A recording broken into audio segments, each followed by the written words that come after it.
Life style శ్రోతలకు ధన్యవాదాలు. Success సిరీస్లో భాగంగా గమ్యం గురించి తెలుసుకుందాం.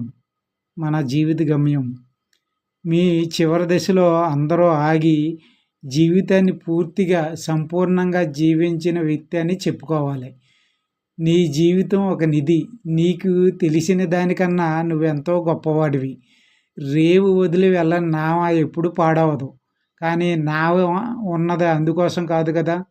అదేవిధంగా మనిషి కూడా తనకు తెలియని జీవిత పరిస్థితులను ఎదుర్కొనటం జరగకపోతే ఎన్నడూ అతడు కానీ ఆమె కానీ బాధపడరు.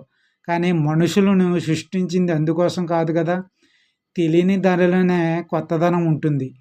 ఒకే రకంగా పనిచేస్తూ ఫలితాలు భిన్నంగా రావాలనుకుంటే ఎలా?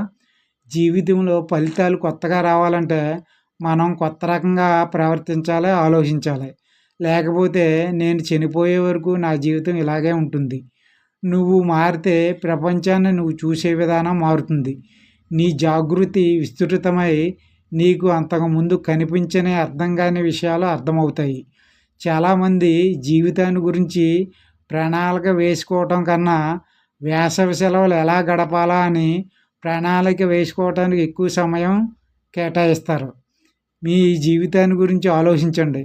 మిమ్మల్ని మీరు ప్రశ్నించుకోండి, నేను ఏ విధంగా జీవించాలి అని. జీవితంలో ప్రయత్నించకపోవటం కన్నా ఓటమి లేదు. జీవితంలో పెద్ద ఓటమి ఏమిటంటే మీ ప్రతిభకు తగిన విధంగా ప్రవర్తించడానికి ఇష్టపడకపోవటం. గతం సమాధిలో జీవించటం అర్థం లేదు.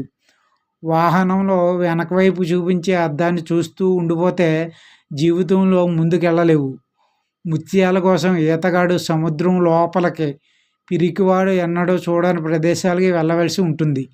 మనం 20ల్లో 30ల్లో 40ల్లో విలువలిచ్చిన విషయాలు జీవిత చివరి దశలో విలువ లేనివిగా అనిపిస్తాయి.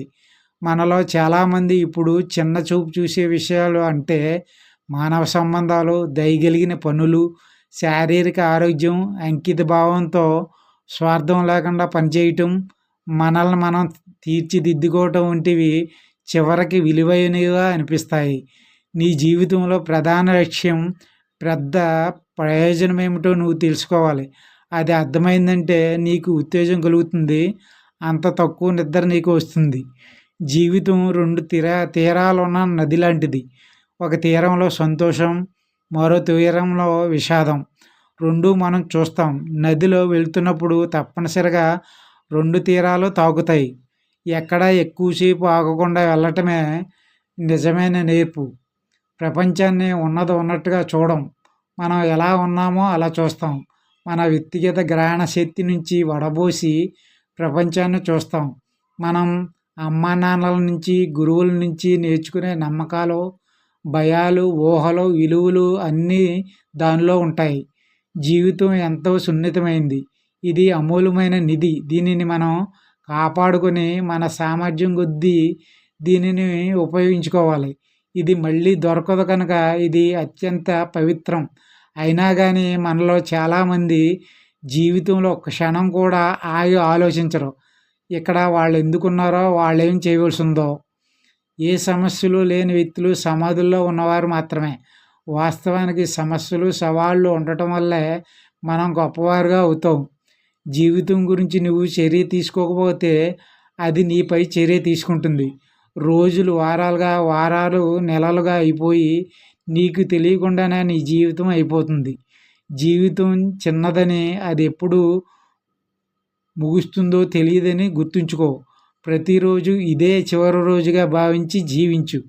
ఆటలో చేరి ఆడకుండా ఉంటే జీవితం మననే దాటి వెళ్ళిపోతుందనే ముఖ్య విషయాన్ని గుర్తించడం మర్చిపోయి చిన్న చిన్న విషయాలకు ఎంతో రాద్ధాంతం చేస్తుంటాం. జీవితం ఎవరి కోసం ఆగదు. సమయమే నీకు అత్యంత విలువైనదని గుర్తుంచుకో.